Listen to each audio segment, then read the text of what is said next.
Assalamualaikum warahmatullahi wabarakatuh. Sebelumnya perkenalkan, nama saya Rosta Andrini. Saya dari kelas SIBI 19 pagi. Di sini saya akan menjelaskan tentang UTS Big Data menggunakan aplikasi Jupyter Notebook. Pertama-tama, kita harus masuk ke dalam Anaconda Prompt, kemudian kita mengetik Conda Activate PySpark. Kemudian kita ketikkan Jupyter Notebook untuk masuk ke dalam aplikasi Jupyter. Setelah kita ketikkan di Anaconda Prompt, maka akan muncul lembar kerja Jupyter Notebook. Kemudian kita pilih di mana file yang akan kita proses. Kemudian kita akan menjalankan perintah-perintah sebagai berikut. Yang pertama, kita harus melakukan import library yang dibutuhkan. Saya menggunakan library FanSpark, import FanSpark.init. Kita jalankan. Setelah berhasil, kita akan melakukan import modul yang dibutuhkan. Di sini saya menggunakan modul PySpark dan Spark Session. Kita jalankan. Kita tunggu loadingnya.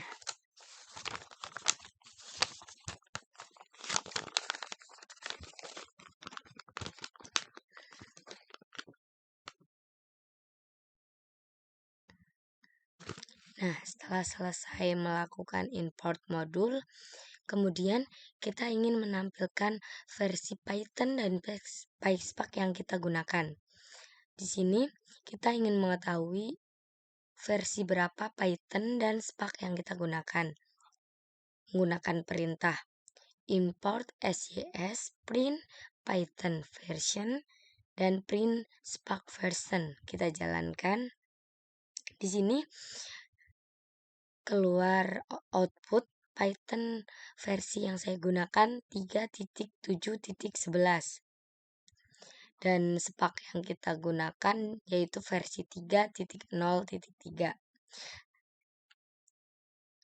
Setelah kita import library, modul, dan mengetahui versi Python-nya, kita lanjut ke tahap pengolahan datasetnya. Di sini kita disuruh mencari dataset yang digunakan mulai dari file location, file type, inter schema, first row header, dan delimiter. Pertama, file lokasi. Kita mencari tahu di mana sih lokasi file yang akan kita proses. Di sini lokasi file yang saya gunakan yaitu nama filenya covid-19 tweet.csv. Kita jalankan. Setelah itu, kita perlu tahu apa sih tipe file yang kita gunakan. Saya menggunakan file CSV. Kemudian inter skemanya false.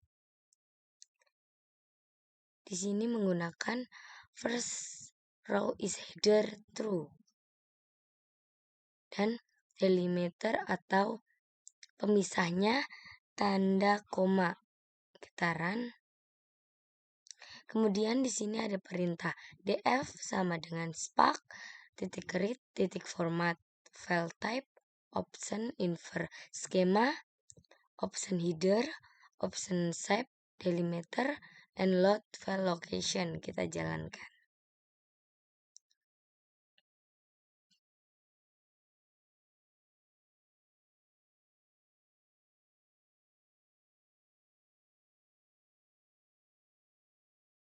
Kita tunggu. Setelah semuanya berhasil, kita akan menampilkan metadata atau skema yang digunakan. Di sini kita menggunakan perintah df.print schema. Kita run. Nah, di sini akan muncul banyak sekali kolom yang kita gunakan atau gambaran datanya.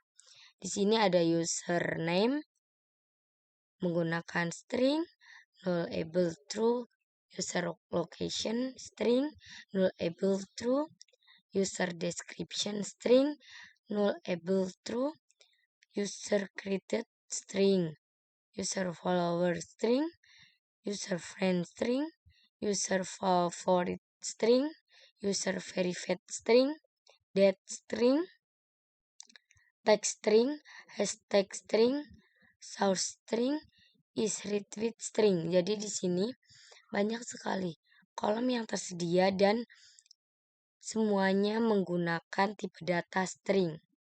Kemudian kita ingin mengetahui apa sih tipe data yang digunakan pada kolom-kolom tersebut. Kita klik df titik types. Di sini username tipe datanya string, user location string, user description string, user created string, user follower string, user friend string, user favorite string, user verified string, date string, text string, hashtag string, source string, dan is retweet string. Di sini ada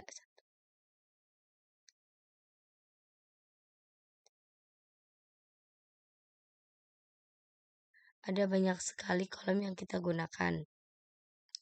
Kemudian kita akan menampilkan jumlah instan pada dataset yang digunakan. Kita menggunakan df.count print jumlah total baris dalam dataset. Kemudian kita jalankan.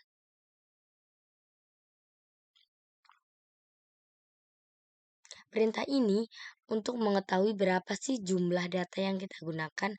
Jumlah data yang saya gunakan ada 323.158 data. Kemudian menampilkan data kolom pada dataset menggunakan perintah df.columns. Kita run. Nah, di sini ada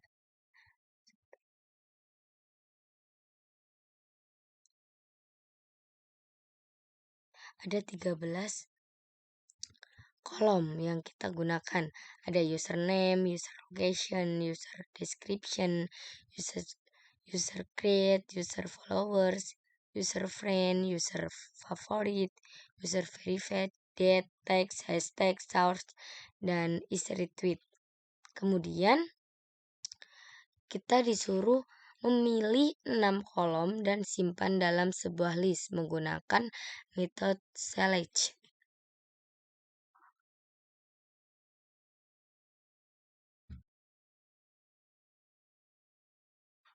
Kita menggunakan perintah select kolom, user created, user followers, user friend, user favorite, username, date, df sama dengan df select kolom, df show. Di sini saya akan mengumpulkan 6 kolom yaitu df select dengan nama df. Nah, di sini akan muncul 6 kolom yang sudah saya masukkan. Jadi, kolom-kolom yang lain tidak ikut masuk ke dalam list yang kita buat. Kita akan membuka datanya terlebih dahulu. Nah, di sini ada username. Kolom username berisi tentang nama-nama user yang ada pada tweet. Kemudian ada user location, yaitu lokasi di mana orang-orang itu melakukan tweet. Kemudian user description. Apa sih deskripsi yang sering orang-orang masukkan ke dalam tweet? Misal di sini ada a put, I am a trolley, dan lain sebagainya. Kemudian user create, yaitu tanggal dan jam di mana orang itu melakukan tweet. Kemudian user followers, berapa sih follower orang-orang yang melakukan tweet. Misal Tom Basil. Dia memiliki followers sebanyak 2.253. Kemudian memiliki user friend. Berapa sih teman dia di tweetnya? Misal, at times first calf. Dia memiliki user friend sebanyak 9.525. Kemudian ada user favorites, yaitu jumlah favorit yang mereka kagumi. Kemudian user verified ada 2, yaitu false and true. Ada juga yang sudah di verified, yaitu akan true, dan yang belum di verified dia berlogo false. Kemudian tanggal. Biasanya ini tanggal pembuatan tweet. Di sini tertera tanggal dan jamnya. Kemudian teks. Kalimat yang sering mereka gunakan. Misal seperti nama IG, tanggal, dan lain sebagainya. Kemudian ada juga hashtag. Hashtag ini bermacam-macam. Ada yang coronavirus, hand sanitizer, dan lain sebagainya. Kemudian ada kolom source. Di sini biasanya diketahui orang itu melakukan tweet menggunakan iPhone atau Android, atau menggunakan web pada komputer dan lain sebagainya. Kemudian retweet, di retweet itu ada flash dan true. Apakah dia melakukan retweet atau tidak? Jika iya, maka akan true, dan jika tidak, maka simbolnya akan false. Kemudian kita lanjut. Setelah kita melakukan list, kita harus ngecek missing value yang terdapat di dataset. Di sini kita perlu melakukan import function.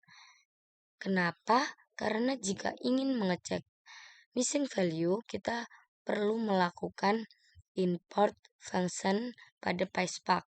Kita mengeklik from PySpark.sql.function import df filter df use create. Jadi di sini saya akan mengecek missing value pada kolom user create. Kenapa tidak langsung? Karena jika saya melakukan langsung, maka hasilnya akan error.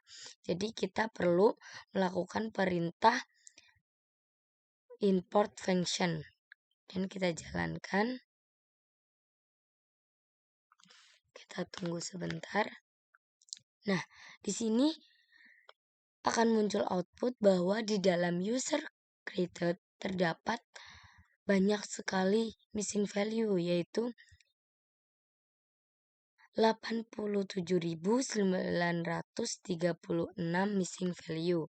Kemudian kita ingin mengecek kolom-kolom lain yang terdapat pada list, apakah dia memiliki missing value atau tidak.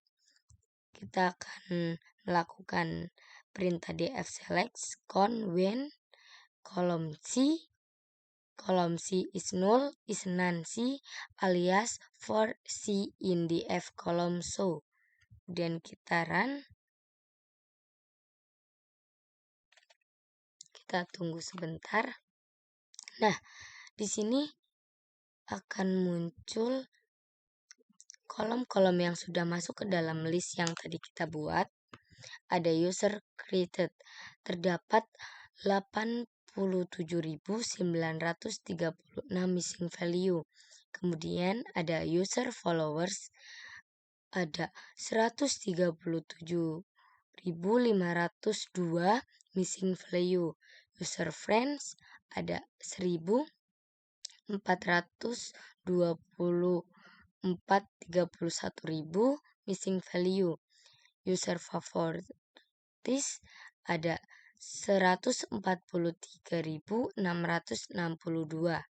Username ada 13 missing value dan date ada 159.247.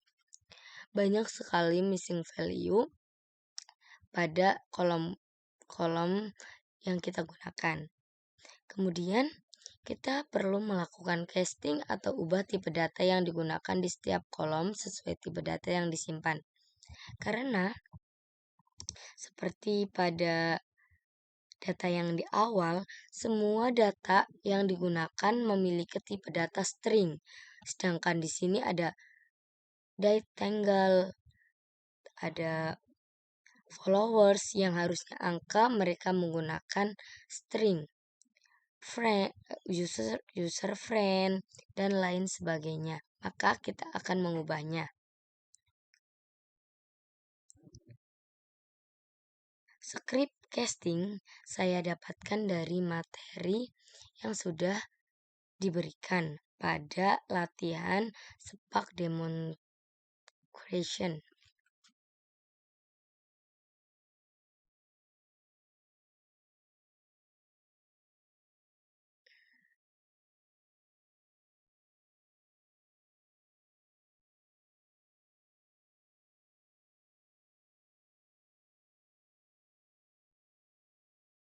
Nah, di sini dijelaskan untuk bagaimana melakukan casting multiplet variable. Kemudian saya jalankan pada data yang saya gunakan. Kita perlu melakukan import PySpark SQL types. Setelah melakukan import, kita memasukkan apa saja sih kolom yang akan kita ubah. Misal int yang akan kita ubah menjadi integer yaitu user created, float var, ada username, user friends, dan dates, ada user followers. Di sini ada 3 jenis yaitu integer, float, dan date. Kemudian kita lakukan perintah df type. Kita run. Nah, maka di sini akan berubah. User create yang tadinya string berubah menjadi int. User followers yang tadinya string berubah menjadi tipe datanya date. User friends yang awalnya string menjadi float. User favorit string. Kenapa dia masih string? Karena pada pengubahan di sini user favorit tidak ikut diubah, jadi tipe datanya sama. Kemudian username yang tadinya string menjadi float dan date yang tadinya string tetap string karena kita juga tidak melakukan pengubahan pada casting perintah di sini. Karena hanya 4 kolom yang saya lakukan perubahan. Kemudian yang terakhir kita mencoba menghapus 2 kolom. Di sini saya menggunakan perintah drop column list yaitu user followers dan data. Kita membuat list baru untuk kita hapus yang di dalamnya terdapat kolom user followers dan date. Kemudian kita jalankan. Setelah itu kita akan lihat perintah drop kolom sudah menyimpan user followers dan date atau belum. Kita jalankan. Ternyata sudah. Di dalam drop column list sudah terdapat 2 kolom yaitu user followers dan date. Kemudian kita akan mengecek apakah user followers dan date sudah terhapus atau belum. Kita melakukan df1 sama dengan df titik drop tanda bintang drop column list. Kita run. Kemudian kita cek df1.show ada 10 baris yang ingin kita tampilkan. Kita run. Nah, di sini user followers dan date sudah tidak ada karena sudah kita lakukan penghapusan kolom. Jadi di sini hanya ada user create, user friends, user favorites, dan username. Di sini hanya ada 10 baris karena di df1 show-nya kita isi 10. Jika kita ingin mengganti misal 20, kita tinggal mengubahnya dan kita run. Nah, maka data akan berubah.